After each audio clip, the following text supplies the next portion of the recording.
This is the Whole Hog Baseball Podcast, presented by Massage Envy, the first podcast devoted entirely to Arkansas baseball. Featuring insight from Arkansas baseball color analyst Bubba Carpenter. Here's Matt Jones. This is our fourth year of the Whole Hog Baseball Podcast, and to give you an idea of how successful Arkansas has been during that time, this is just the fourth podcast that we've ever done when the Razorbacks are coming off of a series loss. They lost a series at Florida last week. Other than that, they lost a couple of series in 2019, and they lost the Super Regional North Carolina State last year. Matt Jones with Bubba Carpenter. Bubba, I think that tells you all you need to know about how consistent this program has been and how good they've been, that when they lose a series, it's a really big deal just because it doesn't happen very often.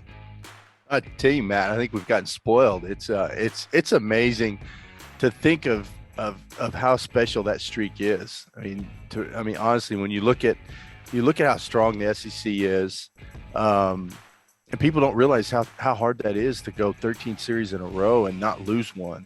And some of those environments that you're going into on the road, I mean, they're tough to play in. And we saw it this weekend at Florida. A lot of things can happen. You got the elements, you got the wind blowing out. You just got a ton of things going on. You got kind of a questionable strike zone at times. So a lot of things going on, but it really just says how special this program is to go that long and not lose a series.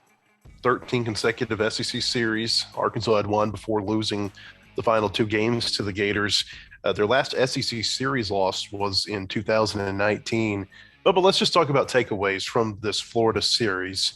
Arkansas wins game one. They're feeling really good about themselves because, Florida's pitching had not been real strong until I guess Saturday or Friday, game two of the Arkansas series. Wasn't real strong in game three. It's just that Arkansas couldn't hold Florida's bats down. You're feeling good about where you are because you've beaten Florida's best pitcher, Hunter Barco, who's going to be a number one overall draft pick. And then things just kind of get away from them. I think the thing that stood out to me was that they just didn't get the consistency from their starting pitching, Hagen Smith and Jackson Wiggins, that they've gotten in the weekends previous to the Florida series. Yeah, I think you're right, Matt, but I don't think that they weren't bad. I think we've gotten spoiled. Connor Nolan was awesome Friday or Thursday night. Hagen Smith wasn't that bad. I honestly think, going back and looking at the game, watching some of the strikes that were called balls, I really think that affected him. I think he felt like he had to throw it down the middle of the plate. He left a few pitches up and they got hit hard. And I think the wind was a factor. I think a couple of those home runs aren't home runs if they're at Baum Walker. And so I know both teams got to play in the elements, but I don't read a whole lot into that, to be honest with you. And I think the same with Jackson Wiggins on Saturday. 2 3-run homers, and both of those are flyouts at Walker. It just got a couple pitches up in the zone a little bit, and they hit high fly balls. The wind's blowing out 20 miles an hour, and they drift over the fence. A couple 3-run homers can hurt you, and they kind of flip up. That's kind of the way Arkansas plays. They'll get a walk, a base hit, and then boom, they'll drop a 3-run homer on you. And I think that's kind of what happened to us this weekend. But and I do get it. Both teams have to play in those elements. Unfortunately, we weren't able to get balls up in the wind like we typically do. And so, Florida was, and then we come away with a series loss.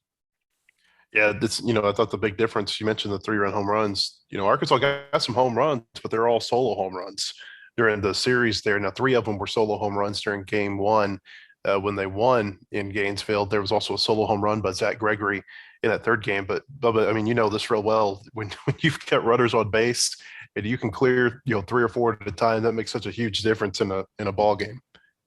Oh, absolutely. And like I said, that's kind of what Arkansas's, kind of our go-to thing has been the 3-run homer. We're able to, and Dave talks about it all the time, how it's so hard in SEC to string together a bunch of hits. It really is. You don't see, a lot of hits consecutive.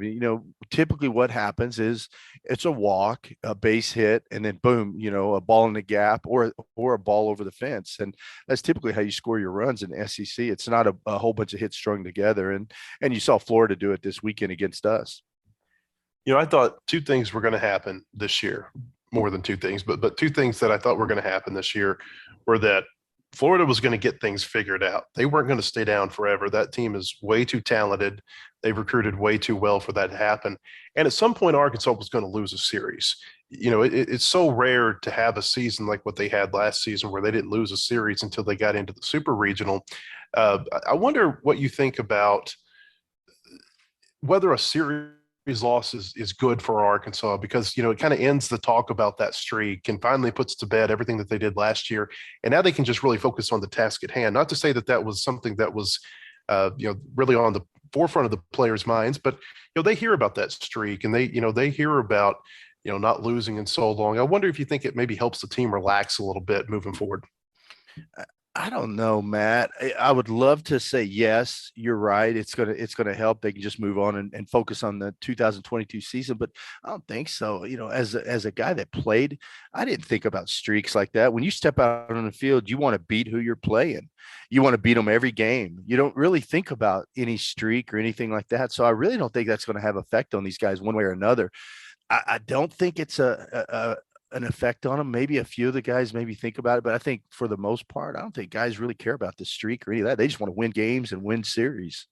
Of course, Florida players had to watch Arkansas celebrate on the field last season when they won the SEC. Dave Van Horn said going into the series, he said, these are college players. They're going to remember those types of things. You think that played any factor into maybe Florida's motivation for playing the Razorbacks?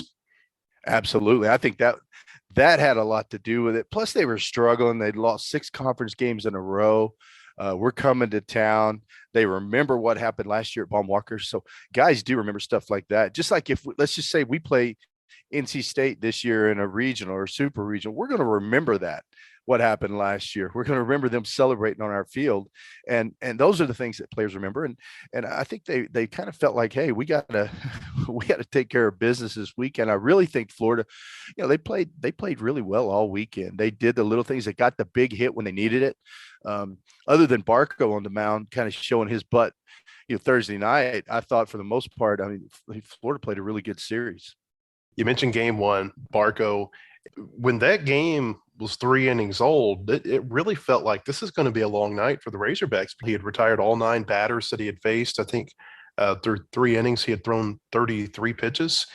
And Arkansas kind of did what they do. They start taking pitches. They start being a little bit more disciplined at the plate. I think that was a 34-pitch inning. And it only resulted in 1 run, Bubba. But what I thought was really key was that it drove up his pitch count and really made it to where a 7-8 inning game for him became 5+ innings. And that's kind of what this lineup does. They're kind of sneaky in that way that, it might not look like a productive inning on the scoreboard because it may only be 1 or 2 runs, but it really plays a factor later in the ball games. And you see them do that quite a bit. And I think it's awesome that you said that, Matt, because, when I watch this lineup, I see that it's like early on, it's kind of like early in a boxing match or MMA. They're kind of feeling out their opponent. There maybe a jab here or there. But the Razorbacks have a plan going in, and they've got a really good scouting report. The staff does a great job of putting together a scouting report on who they're facing that day and who's going to be coming out of the bullpen. So I feel like they're just kind of, just feeling him out the first couple of innings, seeing if what they saw on paper and the scouting, it matches up to what they're seeing with their eyes. And once they put the two together and they get second time through the lineup, I think that's what really bites you. And they just start to grind out pitches, grind out at bats, and they really wear down that pitcher by seeing pitches, making him work hard. They start fouling off pitches, borderline pitches. And then when they get a pitch over the zone, they crush it. And so it's really fun watching this lineup work when they're working top to bottom. And we still haven't seen it click 100%, but we really did. I saw some really good at bats against Barco, and Barco's got good stuff, but I think it was Barco against Barco, and we can talk about that later. I think he beat himself mentally in that game. I think he let some of our really good at bats get to him and started looking for excuses with the umpire or whatever it is. And then, next thing you know, we're scoring runs on him. Connor Nolan had a great game at Florida. I mean, what's left to say about Connor Nolan other than that he truly has become a Friday night ace in the SEC. I know this was a Thursday game. They're going to play Thursday against LSU this week. He doesn't have Isaiah Campbell stuff. He doesn't have, Trevor Stephan stuff. But I feel, Bubba, like whenever he goes out on Friday night, you feel as confident right now about Arkansas winning a game as you did with Trevor Steffen, Blaine Knight, Isaiah Campbell, Patrick Wicklander. He's right there with those guys in terms of the consistency that he's giving them, at least at this point in the year. Absolutely. And so he's a guy that pitches to contact. And when you're I'll take he used to be a guy that pitches to contact. Now he's getting a lot of strikeouts. He's got that two-seam going. He's got the breaking ball. That curveball is just I don't want to call it unhittable, but guys just aren't hitting it. So that's what makes Connor so special is, and I've said it before, Matt, if he needs a strikeout, he can dial up a strikeout, but if he needs a one pitch ground ball, he can get that also. What I was going to say is, Tip, when you have a guy that pitches to contact, he's going to have a game eventually where that two-seamer isn't sinking and balls start to get up into the, belt high in his zone and he gets hit. That just hasn't happened yet. But I really think he worked so hard this offseason. He's stronger.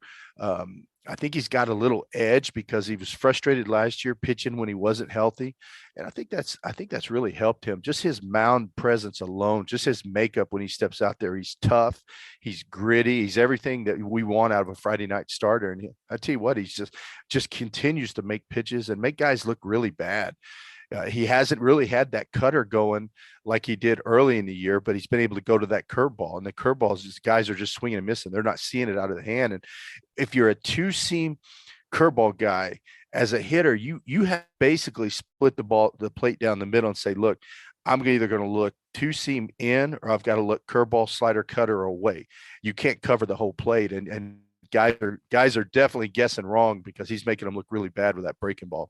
In SEC play, here in Nolan's stats, Bubba, 25 in the third innings, a 1.78 ERA, a .87 whip. Teams are batting 196 against him. He's got 29 strikeouts. I don't have the walks written down, but I think it's 4 or 5 walks. I don't know that I expected him to pitch that well this early in SEC play. I thought maybe we might be seeing something closer to resembling this later in the year. And the way, with pitchers, it seems like a lot of times is, we talk about the hitters and they get more comfortable as the weather gets warmer. I think the same can be said for pitchers. It's very possible that we're only seeing Connor kind of scratch the surface of what he could become by the end of the year. I think so, because if you're a two-seam guy and the weather's cold, it's hard to throw that two-seam fastball. It really is. And he's done a great job of gutting out a few performances on Friday night where the weather was not really good conditions for a sinker slider guy, but he's found a way to get it done. And I think it just goes back to his toughness, Matt. He's just mentally tough out there on the mound, and he's got stuff. And you're right. He doesn't have Isaiah Campbell stuff, but it's what's inside of him that count. And I go back to all the time, the analytics will tell you, one thing about a player, but what's inside of him doesn't show up on the page. That's the most important part when it comes to baseball. Second game in Florida, Arkansas lost 7-2. Arkansas hit the Gators 10-9 in that game, but really I thought we saw this, throughout the weekend. Arkansas just had a lot of trouble driving in runs when they had runners in scoring position. They had a lot of runners left on base against Barco in the middle innings in Gainesville in game 1. It happened to him in game 2, and I was really surprised with how well Brandon Sproat pitched against Arkansas. His numbers coming into the game didn't suggest that he would be able to get out of those jams as well as he did. Okay, so I talked to a couple of guys about Sproat. They said that his stuff was better than Barco. They said he was really good that day. And, on the scouting report, they had him more as a forcing guy, that kind of had trouble landing the breaking ball, wasn't consistent with it. I tell you what, he ended up having a lot of movement on the fastball, late run on the fastball, which resulted in a lot of ground balls. Plus, he was able to work ahead with that breaking ball. And so I think he was better. He either had a really good game against the Razorbacks or he's way better than what the scouting report said, because he really did pitch a great game against us. They had Blake Purnell come in and pitch the final 3 1/3 innings of that game. I believe he also closed the game on Sunday. He ends up being SEC Pitcher of the Week. And I think the thing that I was surprised by was that Arkansas just was not able to get to the Florida bullpen more often than they had, because this was a bullpen, like Mike Rooney told us last week, that really isn't your typical Florida bullpen, or at least maybe to this point in the season hasn't been your typical Florida bullpen. That's where the Gators have been really good throughout the years. They've been able to bring in like a Jack Leftwich last season. I don't know that they really have that type of pitcher this year. Maybe it's because those pitchers are younger pitchers like Purnell is. I thought that was really one of the keys was that Arkansas wasn't able to get to the Florida bullpen. And that's where this team has been really successful, like you mentioned, getting the pitch count up of the starter and then really hammering the relievers. And it just didn't happen for whatever reason in Gainesville. Yeah, and I think you just have to tip your hat to the bullpen. I think they just stepped up. Guys came in and really had good performances. Purnell was great. He pitched in all 3 games. So I don't know if it was Razorback hitting or just that the Florida pitching staff just did a real good job late in games of coming in and making pitches when they need them. We hit Florida 40-25 on the weekend. Now I know the bottom line is how many runs do you score, but we had runners on base. We just weren't able to get that big hit when we needed it. And I think a lot of that, goes to the Florida pitchers making a pitch when they really need to. They dialed up the right pitch. On Saturday in Game 3, Arkansas lost that one 9-7. The big play in that one, Bubba, was the error. The error by Tiger, throws toward first, throws it away. That puts a runner on second in scoring position with no outs and then in the bottom of the 8th inning. And it's going to be really, really hard to get yourself out of that situation. I think so. And I think that's just a freshman mistake. The game kind of sped up on him a little bit. They knew the guy was going to bunt. It's on the scout that he was going to bunt. And so everyone kind of expected it. I think Brady just kind of rushed the throw a little bit. But the good thing about it is next time that happens, he'll make the play. And, it may not happen again until we get into postseason. But next time it happens, he'll slow the game down a little bit, take his time and make a good throw to first and make that play. But you're right. That was big right there at that point of the game. Back during late December and especially during early January with the Razorback basketball team, when we did our basketball podcast, I kept mentioning that even though they were losing these games like Vanderbilt and Texas A&M, what I would see late in those games was that they would rally, and they would put themselves in a position to win when you didn't think that there was really a chance for them to do that. And I kind of saw something similar in that last game against Florida. They had a lot of chances to fold in that game. They give up 4 runs to Florida, but then they come back the next inning and they answer with 4 runs, 3 of which came on the 2-out double by Zach Gregory. Florida hits another 3-run home run. They go up by 3 runs again. Arkansas kind of chips away at the lead. They tie it with Gregory's home run in the 8th inning. I think that maybe there's some character building with this team that you could see in that last game against Florida, where there were a lot of chances where they could have just mailed it in, but they kind of kept coming back. And, if that game was another inning or 2, maybe Arkansas ends up winning that game. It just seems like they had a really good mentality that day that they weren't going to give in against a good team in their home ballpark.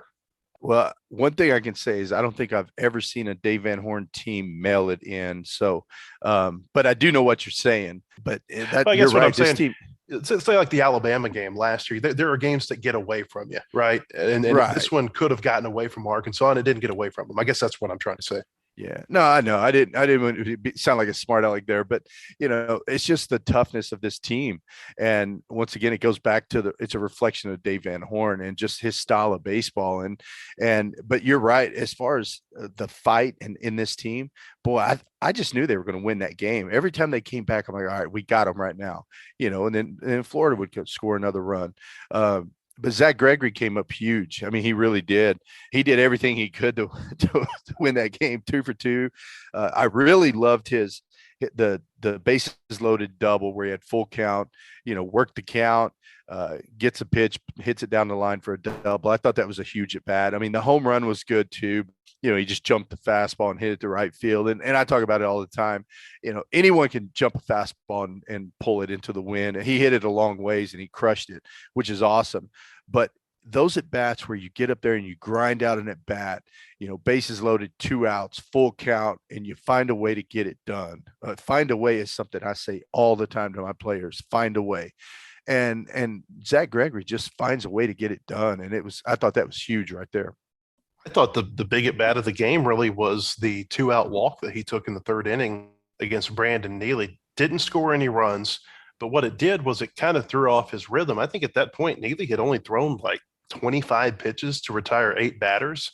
And then Gregory goes up there in the 9 hole and he just kind of does what he does, starts taking pitches, makes it hard on the pitcher, kind of crowds the plate. And I feel like that makes a pitcher kind of uncomfortable when they face a player like Zach Gregory. And it really changed the whole course of the game. You felt like Neely, kind of like what we were talking about with Barco in game one, that maybe this is going to be a deal where his pitch count's going to be so low that he can go deep into the game. And then all of a sudden, by the next time that Gregory comes in, he'd thrown 73 pitches and he's gone. Yeah, you're right. That's what makes him so valuable down at the bottom of the lineup. And Zach could hit anywhere in the lineup. He's a guy that's real patient at the plate. He typically takes a lot of pitches, but he will jump that first fastball every once in a while. You've seen him do it a couple of times to hit home runs early in the count, where he'll get a pitch that he likes and he'll hammer it. But for the most part, his best AB is when he goes up there and he's patient, works the count. Like you said, he's right on top of the plate, and I think that makes pitchers, a little bit, they don't like it when a guy's standing right on top of the plate. Plus, he handles the ball out over the plate so well, you've got to bust him in, and you don't have much room for error in there, because if you just barely miss in, you hit him. And he's really good at getting hit by pitches. So he's real valuable in that lineup. Let's talk about Brady Slavins for a minute. He had a wonderful midweek series against UAPB. The Razorbacks beat the Golden Lions twice on Tuesday by scores of 15-0 and 6-0. Both of those games were 7-inning games. Slavins, Bubba, goes 6 for 9, I believe, if I've got these numbers right, 6 for 9 with 9 RBI. I don't know how many extra base hits he had, but I know he had a double, he had a triple, had a couple home runs. Is Brady Slavins back, do you think, for this team? Are you seeing him hit like we saw him hit before the injury last year? I think so, Matt. It was funny when he went into the 2-hole last night. We talked about it on the air, and I'm like, well, I just don't see Brady. I can see him hitting a lot of places. I don't see him as a 2-hole hitter. And you think back in the past, you think of some of the 2-hole hitters we've had in the past. Hesson Kjerstad was a 2-hole hitter. David moved him into the 2-hole, and he did a great job for us. But when you watch Brady last night, he acted like a 2-hole hitter. In the first game, he was 4 for 5 with 6 RBIs, had 2 home runs. But what really impressed me, the second game, he was 2 for 3 with 3 RBIs. His first at bat, he lined out to third base. Now, I don't remember the number. I want to say it was like 98 off the bat. It was a fastball away, and he went with it, hit a rocket right at the third baseman. His next at bat, he drew a walk, but it was a 10-pitch walk. He fouled off some borderline pitches, took some close pitches, and drew a walk. And I said to something to Phil, I said, now, I guess he's starting to act like a 2-hole hitter now. But anywhere that he is in a lineup, he can be a force and a factor when he gets hot. And I want to say, you and I talked about it last week. When he gets hot, he can carry a lineup. And right now, he hit some balls last night against that wind. He hit a ball 104 to center field that went over the fence through about a 25-mile-an-hour wind. I didn't think there's any way anyone could hit a ball that far into that wind, but he did. He backspun that thing, and it was a changeup on the outer part of the plate, and that shows how much power he's got. Arkansas hit 3 home runs against UAPB. Bubba, that brings their season total down to 49, but 26 of those 49 have come in the last 10 games. What do you think the difference has been in this team in their ability to hit home runs versus what it was early in the year? We talked a lot about the wind. Is it just an issue of playing with better wind, or do you see something different at the plate with their approach? I think it's more approach wise, to be honest with you. I think we're having better at bats than we were early in the year. I think, when a team struggles a little bit early in the year, we weren't scoring a lot of runs. Guys start to press. They try to do too much. Hitting's contagious, but so's not hitting. And I think guys were just trying to do a little too much. And I think now guys are starting to settle in, plus it's getting warmer. Warm weather as a hitter, you want warm weather, Matt. It really sucks when it's, wind's one thing, but the wind and the cold together, it's not conducive for hitters. And so I think the weather warming up, kind of the approach, I think all that has a factor. And I still go back and say, look, there's been several balls. Brady hit another ball last night that normally goes out in most ballparks in America, that ended up hitting off the wall in right center. But, I do think the weather warming up, the plate, I think that's been a huge factor. And just these guys, the power's in that lineup. You look up and down, guys can pop one up and down that lineup. There's no doubt. So I think it's you're gonna see that total keep going up. When Dave Van Horn spoke at the Squatters Club about a week and a half ago, and he kind of reiterated this on the radio show with Phil on Tuesday, one of the kind of the common themes I think in hearing from him is that he doesn't think this team is anywhere near as good as it can be. They're really pleased that they're winning games, but they think they can play a lot better. And I think that bodes well for the team, because what we've seen with Van Horn through the years is that, you really see him start to kind of, it's like a good, like a racehorse trainer. They get that racehorse ready to, run at peak level, at the right time. And I think you kind of see that with Van Horn with his baseball teams. They kind of hit their stride a lot of times in mid to late May, and then they're playing really well once they get into June. And I think that's why you've seen them go to the World Series so many times. So he's talked about that a lot here lately, Bubba. And one of the things that I keep hearing him kind of maybe hint at or refer to is that, there may be some lineup changes coming, maybe not in personnel, but in terms of how they're structuring their lineup, where players hit in the batting order. And then after the game against UAPB yesterday, he hinted at there may be some reshuffling coming in the bullpen where pitchers are coming out. I wonder where you think this team is right now in those two areas, and what some of those changes might be based on what we've seen. I think you nailed it, Matt. I see this every year out of Dave Van Horn teams. We're okay. We find a way to win games just because we do the fundamentals, we do the little things that other teams don't do, but we're not clicking on all cylinders. And I see so much more, especially in the lineup, and still some guys out of that bullpen, that have stuff that just need to come in and learn to command that stuff and get outs. But man, there's so much talent in this lineup. And once it's all clicking, it's going to be dangerous. And you see it every year. It's kind of the pieces to the puzzle. They all start to come together as we get a little bit deeper into the season. And Dave's the master at putting it all together.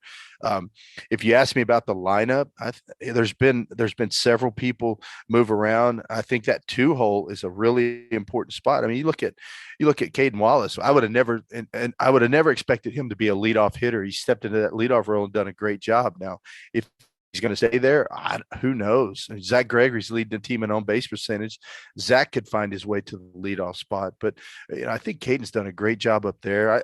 I just think there's a ton of options, and if we can get Jace Borfin going, and that's going to make Dave's decisions really hard, because that's another left-handed bat we need to get in that lineup. So someone's going to have to move out of there. So I don't know. I guess it's a good problem to have, Matt, but it's tough when everyone's hitting. You're like, there's not enough places on the field for everybody. I wanted to ask you about Arkansas taking the first pitch, because this is something I hear from fans a lot, that they're really upset how many pitches they see go by hitters. But when you break down the game film, it seems like Arkansas is actually benefiting itself by some of the decisions they're making at the plate.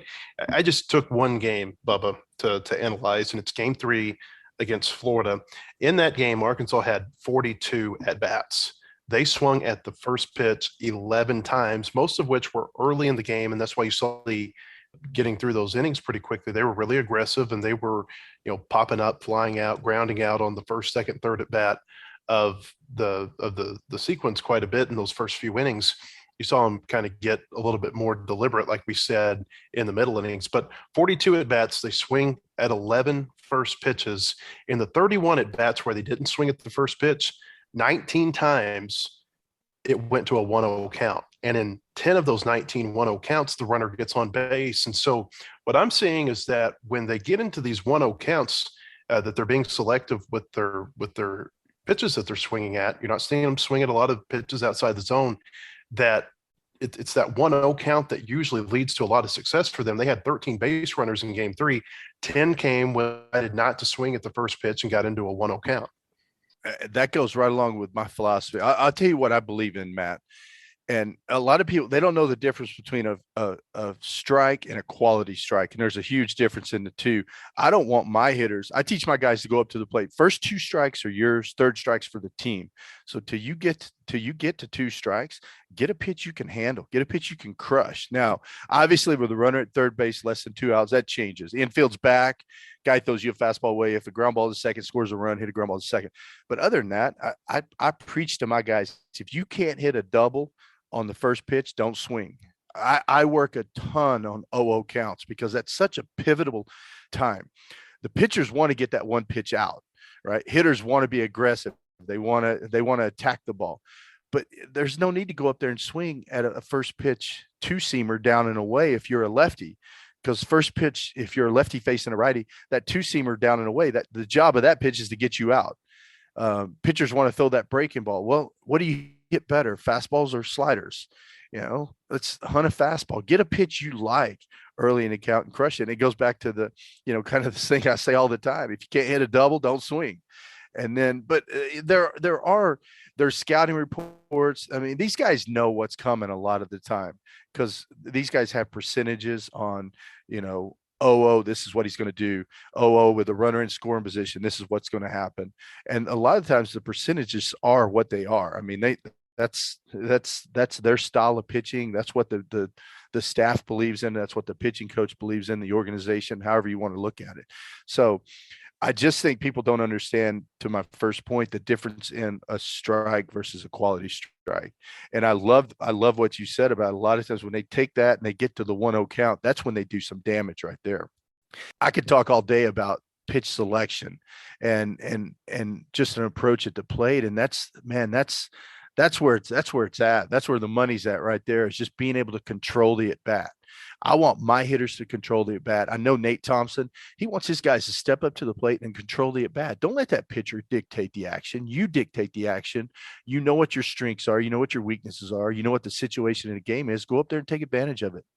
I think there's a difference, Bubba, in taking pitches and the term that Nate Thompson uses, which is they're hunting a certain pitch, whether it be a 2-0 fastball or a 1-1 slide or whatever it might be. They're hunting that one pitch, and sometimes it's going to cause a pitch to go by you, and it may be the best pitch that you see during the at bat. But I think that more often than not, that philosophy of hunting pitches keeps them from chasing pitches outside the zone. And now that's not the case with everybody. We've seen, like Slavins, for instance, he had a lot of issues earlier this year where he was chasing pitches out of the zone. But I just don't I don't feel like you see this team chase a whole lot of pitches, maybe as much as you would see some of these more free swinging teams. No, I think you're right. I'll tell you, a long time ago, I had a talk with Todd Helton, and you probably remember who Todd Helton is. He was a really good hitter with the Rockies.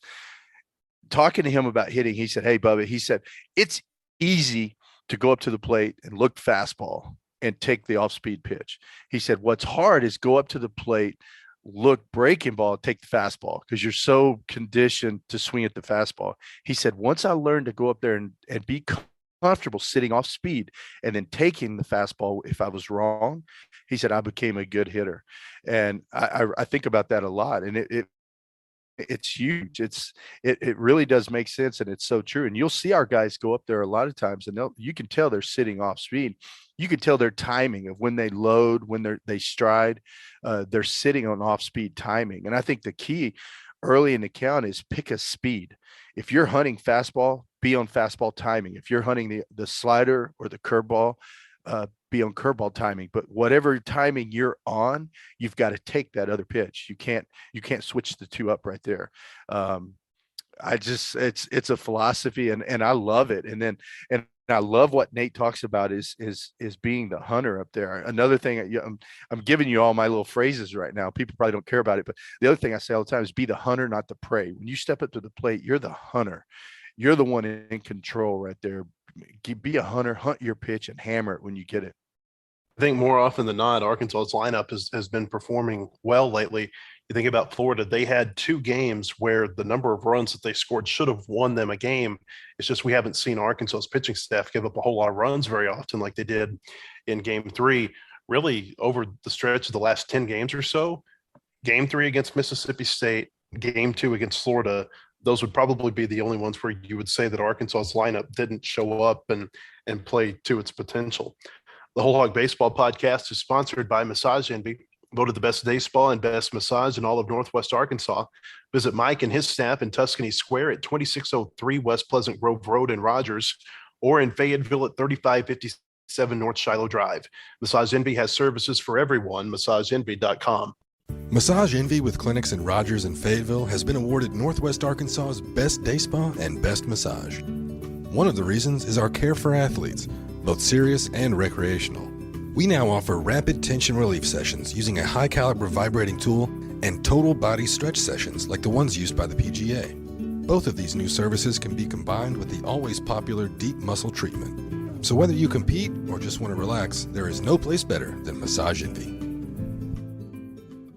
WholeHogSports.com has the largest, most experienced staff of reporters covering sports in Arkansas. Football, basketball, baseball, recruiting, and more. You'll find it at WholeHogSports.com. The website includes up-to-minute news, daily commentaries, and award-winning photography from the staffs of Hogs Illustrated and the Democrat Gazette. For subscriptions, call 1-800-757-6277. That's 1-800-757-6277. Or visit us online today. WholeHogSports.com.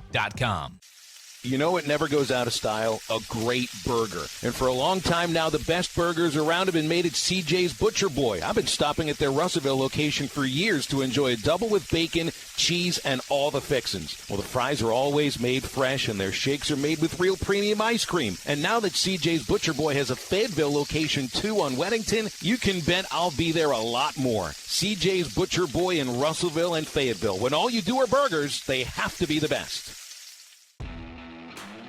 Welcome back to the Whole Hog Baseball Podcast. Now let's look at this week in the SEC, presented by CJ's Butcher Boy Burgers. If you look at the SEC West standings right now, it might look kind of like a football SEC West standings. Really surprising when you look at the teams that are high up in the West right now and the teams that are low down in the division. The two Mississippi schools who are, like it or not, kind of like baseball royalty in the SEC, they are at the bottom of the SEC West through 4 weeks. These were the two teams who were expected to challenge Arkansas for the Western Division crown this year. Ole Miss and Mississippi State are both 4-8. The Rebels were swept last week by Alabama. Very surprising outcome. Mississippi State left Fayetteville and they were swept by LSU. You've got Auburn and Alabama right there, two teams that are typically down low in the SEC standings.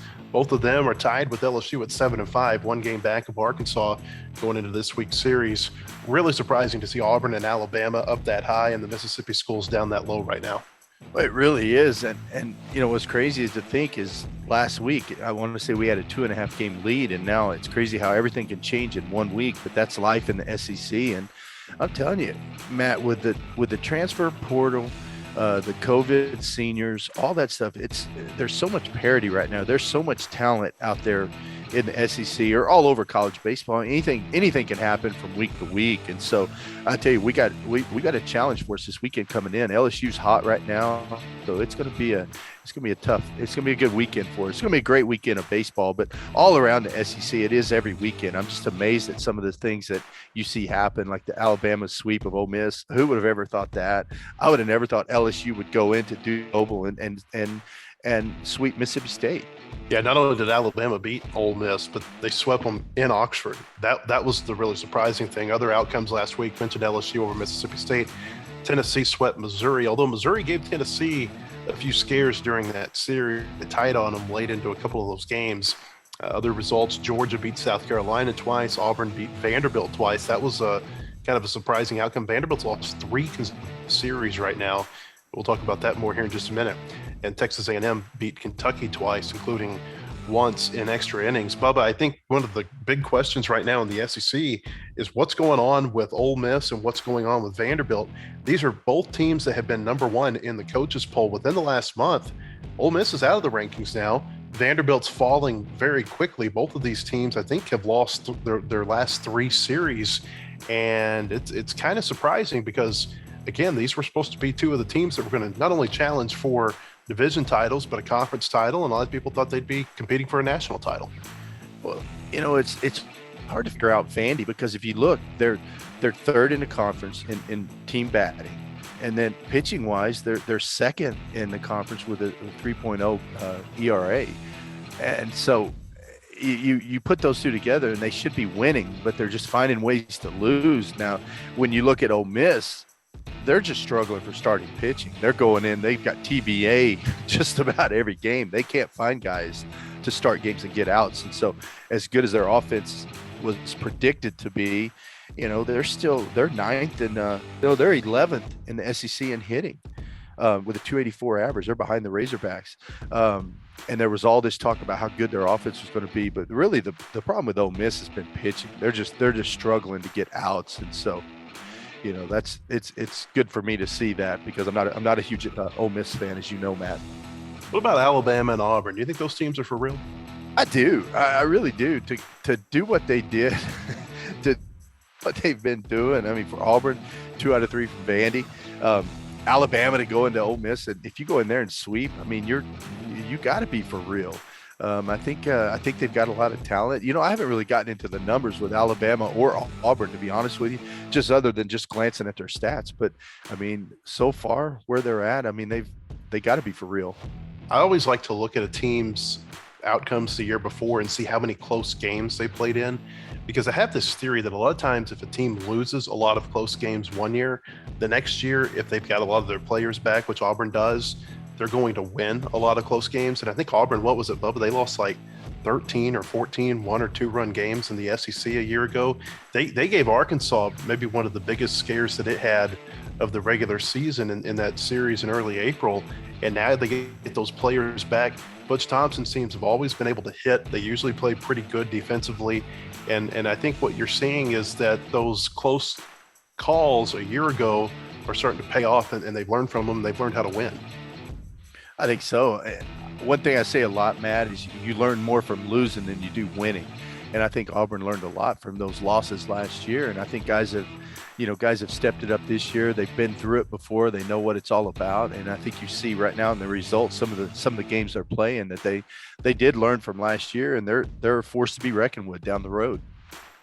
Notable midweek outcome this week in the SEC: Tennessee lost to Tennessee Tech 3-2. They played at Smokies Stadium in Kodak, Tennessee. That's a AA stadium in the Smokies.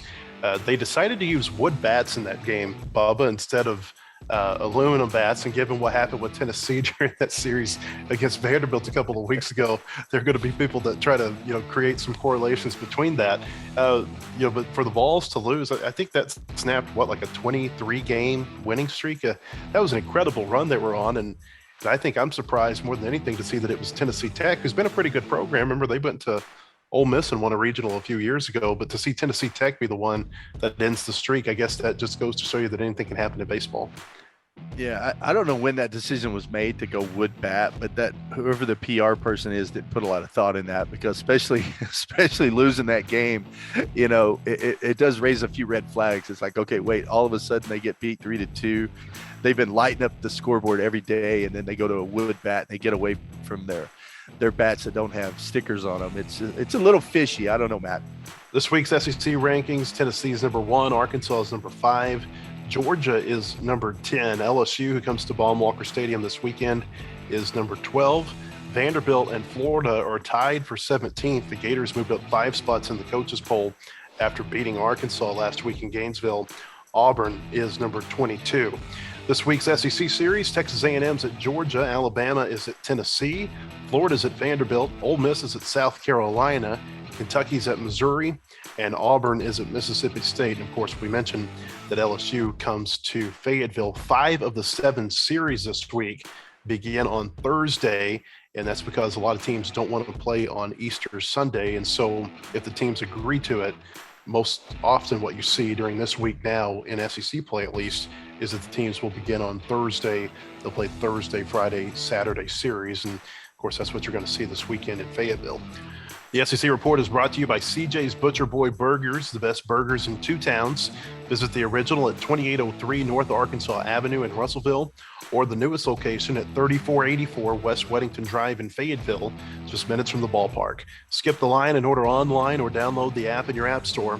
CJ's Butcher Boy Burgers. When all you do are burgers, they have to be the best. And Bubba, I want to talk to you about Hunter Barco. I know you've been ready to do this segment for a while. It just looked like a total head case, if you ask me, during that game against Arkansas. And there were moments where, he was, dog cussing either the player or the umpire. You couldn't tell who it was. There was a moment where he went off the field and, I don't know if he was trying to act like a tough guy or what, but he had to be restrained by his teammates, where it looked like maybe he was going to go back out and argue with the umpire. Number one, I'm surprised that a veteran umpire like Scott Kennedy, and you also had Tony Walsh on that field this weekend, that veteran umpires like that would allow those type of antics to be going on from a pitcher. That's my first thought. My second thought is that, I think it was Dave Jorn who I've heard talk about this a little bit, but it's basically about how a pitcher has to, use so much energy when they're in the middle of their outing. And any energy that you're using on complaining about the strike zone, any energy that you're using and getting worked up emotionally, that's going to take away from your ability to pitch. And, I think you can draw a straight line between where Barco really began to come unwound, barking at the players, barking at the umpires, and to where, that outing went from potentially being a really great outing for him to unraveling after 5 innings. And another thing, Matt, I'm surprised that O'Sullivan puts up with that. He's a guy that just surprises me that he allows that. And I wouldn't be surprised if it's tampered down a little bit going into this Thursday start for Florida, because you take a guy like that acts like that, and you can compare the two. You and I talked about it earlier. So if you go back and look at Connor Nolan, he got a 3-2 pitch called a ball. That was it. It was close. It could have gone either way. It's kind of that 50-50 pitch. He gets the ball back, goes out, makes the next pitch, gets an out on the next pitch to the next batter. You look at Hunter Barco, same pitch, off the plate just a little bit, 50-50. He probably could have gone either way. He totally loses it. And then you see the wheels kind of fall off. He's cussing at the umpire. To me, that's the difference in a guy that I want on the mound and a guy I don't want on the mound. Once again, you look at the analytics. Hunter Barco, analytics, his numbers are great, but it's what's inside that counts. If I'm a major league scout watching that, I'm like, I don't want this guy, because you got to be able to deal with adversity when you're pitching at a high level. And to Dave Jorn's point, that takes a lot of energy right there. It takes a lot of focus away from what you're supposed to be doing. Your job when you're pitching is to get on the mound. You're trying to get an out with that pitch. If you don't get an out with that pitch, you get an out with the next pitch. And it's all about executing pitches. Well, you let all those other things, those antics you start yelling at the umpire, the other team's players. First of all, that fires up the other team, but it also, umpires don't like being shown up. So you bark at him a little bit, you call him a couple of names. Next thing you know, that strike zone seems to shrink just a little bit. But I just think it was just to superimpose the two together, Connor Nolan, Hunter Barco. That says a whole lot about those two guys and who the Razorbacks have versus who Florida has on the mound on a Friday night. So you've scouted for the Yankees in the past. But let's say you're scouting that game. What kind of report are you giving on Hunter Barco based on, like you said? I mean, this is something that scouts are looking for. And I mean, is it a huge red flag? Is it just a small one? Unfortunately, it's not enough of a red flag to a lot of guys because they're so caught up in the numbers. I'll tell you, Jalal Leach is a teammate I played with years ago, played with him in the Yankee organization. Then he went on to play in the big leagues with the Giants. His son, Dante, was on the team last night, UAPB. And I talked to Jalal Leach right before the game. He's a scout now with the Marlins. He's been with several organizations. He's on the professional side, on the major league side right now. And he said his job basically is to write up reports. And he's like, Bubba, he said, it's frustrating because it's so much just the numbers and the analytics that we're past. We don't rely on our eyes enough. What we see now, it's all about the numbers. And so unfortunately, when it comes down to a major league draft, too many guys are going to go over those numbers and look at his numbers and his analytics and say, yeah, I want that guy. Look what he can do. And they'll worry about the character part of it later, where for me, the character weighs in huge for me because the analytics will tell you what a guy is right now. The makeup and the character of a player tells you what he's going to be down the road and long term. And so, because you're going to deal with failure. And if you can't cope with a little bit of failure in an SEC game on a Thursday night, good luck when you get down the road and you're pitching on a major league field, major league game in front of 40,000 fans. So I know that's a long answer, Matt, but I hope that answered your question, what I really feel about it.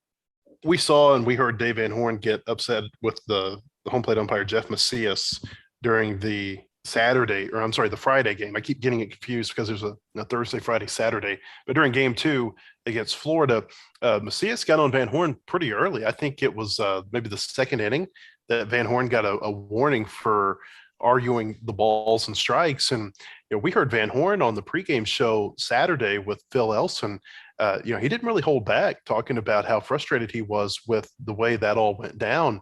They were not happy with that performance. And, you mentioned earlier about Hagen Smith and how he didn't get some of those calls. And, he's definitely been a different pitcher away from home. I have to wonder how much that strike zone affected him mentally and, kind of maybe got him off of his game early in that outing against Florida. But just kind of what were your thoughts, what you saw from the umpire on Friday? Well, going back and watching some of the pitches, Dave Van Horn's right. Some of those pitches, I don't know. They were strikes. Now, I don't know if they were just trying to get, since Hunter Barco had just made a fool of himself on Thursday night, things kind of got out of control. Maybe they were just trying to, early on say, this is a strike zone. I don't want to hear any complaints. But to me, it looked, and I don't say this very often, some umpires are bad, but they're typically bad both ways.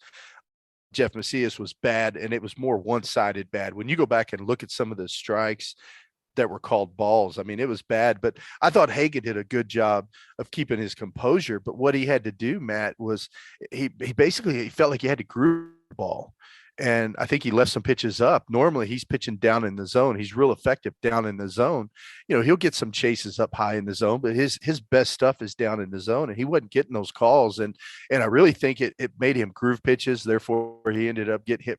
Some balls got hit hard, but it's a little bit frustrating. I know everyone keeps talking about, well, the SEC is evaluating their umpires. Well, I want to know what they're doing. Like, what's the, what actions are being taken when a guy is bad, because it was clearly the strike zone was not good that day.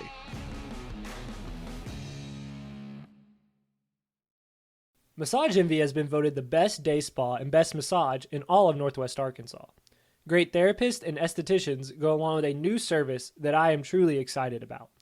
Rapid Tension Relief uses a special tool that will melt the tension and soreness away.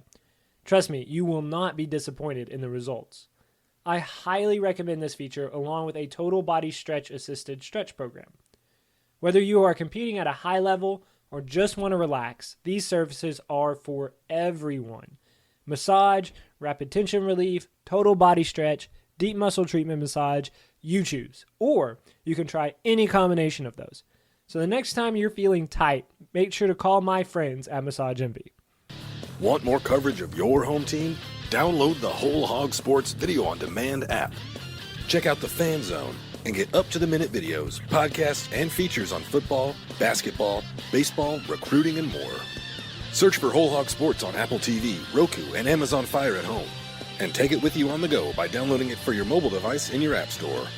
The Whole Hog Sports Video on Demand app. Get it today. Grease Pig, this is Mike. Coming in hot, so I can just stay in my vehicle during my oil change? That's right. The Grease Pig wants to help keep you safe, so now you can stay in your vehicle during your oil change. These guys are working like a pit crew. That's part of our 17-point inspection, where we check your belts and hoses, we check and fill all your fluids, and offer full repair on all vehicles. And of course, we use Castrol products. Why do I smoke coffee? You know our waiting room is still open. And give up front row seats to my own oil change? No, thank you. You're doing awesome. Mike, I think I'm making them uncomfortable. Get into the Grease Pig, your local automotive specialist for over 20 years. Welcome back to the Whole Hog Baseball Podcast. Let's take a look at the week ahead, presented by Grease Pig. LSU comes to Fayetteville this week for 3 games. The Tigers ranked number 12 in the coaches poll. The Razorbacks are ranked number 5. Game time 6:30 on Thursday. That game will be on SEC Network Plus. Friday's game will start at 6, and it will be televised by SEC Network. And then on Getaway Day, Saturday, the Razorbacks and Tigers are scheduled to play at 2 o'clock on SEC Network Plus, although there is some weather on Saturday that might mess with that game time. So stay tuned there. LSU comes into the weekend 23-9 overall, 7-5 in the SEC. And as we mentioned earlier, they're coming off that big weekend win at Mississippi State, where they swept the Bulldogs by scores of 5-2 and 4-3, a couple of close back and forth games. And then LSU ran the Bulldogs out of Duty Noble Field 13-3 in the final game on Sunday. The week ahead is brought to you by the Grease Pig. For 20 years, they have specialized in serving UA students, faculty, and staff with 2 locations in Fayetteville on College Avenue and MLK Boulevard. The Grease Pig has experience for all your repair needs and, of course, complete service oil changes, staffed with ASE certified master technicians. They also provide tires and alignment services at their location on College Avenue. The Grease Pig, it's all about taking care of you, a proud supporter of the Whole Hog Baseball podcast. Bubba, this is, like I said, always one of those series that people circle whenever LSU is coming to Fayetteville. It reminds me a little bit of what I know about when the Razorbacks played Texas in the Southwest Conference. Always, I guess, the big series for you guys, especially when they would come to George Cole Field. Do you see that comparison between these two teams? Well, Matt, I agree with what you said. There's a lot of similarities between LSU today and Texas back in the day. It's a team that when they come in, it just feels a little bit different. You know, we talked about Mississippi State being a big series last weekend, but when LSU comes to town, it has a different feel. I know the fans really want to beat LSU. I think Ole Miss is kind of in that same category for me, at least. I hate losing to Ole Miss, so my juices really get flowing when Ole Miss comes to town. But I think this is a game they've marked on their schedule and they really want to win this weekend. You mentioned Ole Miss and Mississippi State. I think people, if they look at social media, they might think that Arkansas and Tennessee are the biggest baseball rivals since the Red Sox and Yankees. But where do you look at rivalries with Arkansas and kind of a hierarchy of rivalries, if you will? Because to me, it seems like LSU's at the top. But I also look at this from an Arkansas perspective, where Arkansas's had a lot of years where they've come really close to beating LSU and couldn't do it. Now, the last couple of times they've met, last year in Baton Rouge, in 2019 in Fayetteville, Arkansas did get the job done, but there have been a lot of big misses to LSU, whether it be in Omaha, whether it be in Hoover, whether it be a late season series that might decide the SEC West championship. I think that's where my perspective comes to say that LSU's at the top of what I think Arkansas baseball fans would probably consider a rivalry. But there have been a lot of meaningful games with other teams: South Carolina, Ole Miss, Mississippi State, as you mentioned. There are a lot of teams that you could, and I guess maybe as you're a more successful program, this is how it works. But there are a lot of teams I think that you could make a nice case for these being, big rivals for Razorback baseball. I think so, and I think LSU's always been a big rivalry, but a team that's kind of crept in thanks to last year, Tony Vitello, the scene at home plate. I think if you ask a lot of Razorback fans, I would think a lot of them are going to point to Tennessee. And if they could pick a team to come to Baum Walker and play this year, I think most fans would pick Tennessee right now because they really want to beat Tennessee. I think Dave Van Horn, anytime someone feels like DVH got disrespected, which they feel like he did by Tony Vitello last year, I think that's the one that they want to beat them. They want to beat down on Tennessee. I look at that different. I was mad about it last year, Matt, but that's two competitive coaches just having it out at home plate. And that happens when it comes to the game of baseball. But back on the topic of what you really asked about, I think LSU's always a rivalry. I think Ole Miss has turned into a big rivalry just because of the hatred that a lot of people have towards Ole Miss. And I think that's spilled over. And I think it's, when it comes to baseball, we really want to beat them. We don't like their antics, their Bush League stuff they do from the start of the game to the end of the game. We don't like the powder blue uniforms. I think there's just so many things that I'm probably speaking a little bit, for myself, but I know a lot of people feel the same way about Ole Miss, but it is going to be a fun weekend. I'm looking forward to it. And I really hope the fans pack out Baum Walker this weekend because they could play a big factor in the outcome of the game. And when Texas comes to the SEC in a few years, Bubba, can you imagine if Arkansas and Texas kind of stay at the level where they are right now? And there's no reason to think that they won't. What a Friday night, a Saturday night game at Baum Walker will be like between a couple of highly ranked Arkansas and Texas teams.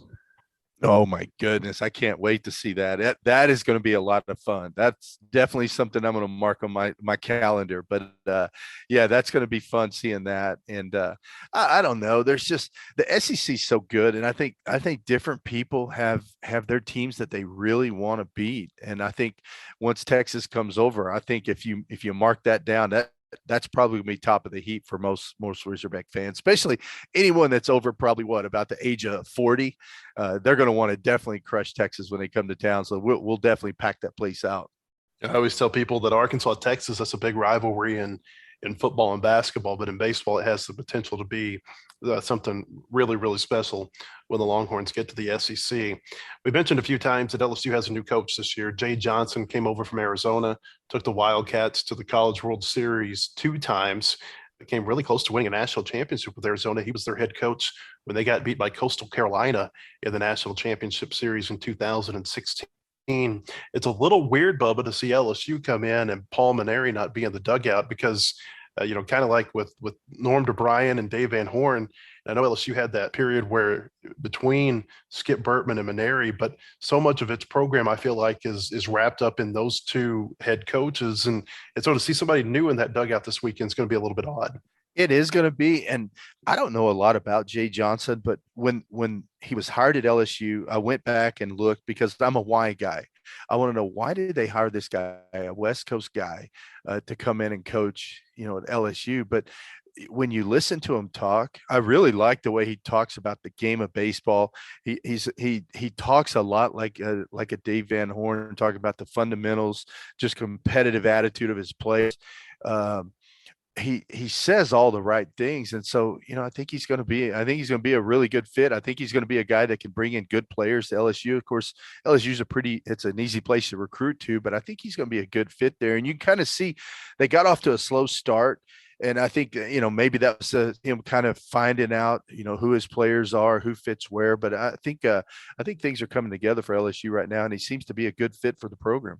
LSU's got such a great lineup. I mean, you look at their stats, they've got 4 players, everyday players, who are batting 326 or higher. We saw Trey Morgan and Dylan Cruz last year when they were freshmen. They've added Jacob Berry, who was the national freshman of the year a year ago at Arizona. He came over with Jay Johnson. Cade Doughty is another really good player. One of the better lineups, if not the best lineup that Arkansas has seen so far. I know Kentucky was good, but I feel like LSU is a cut above that.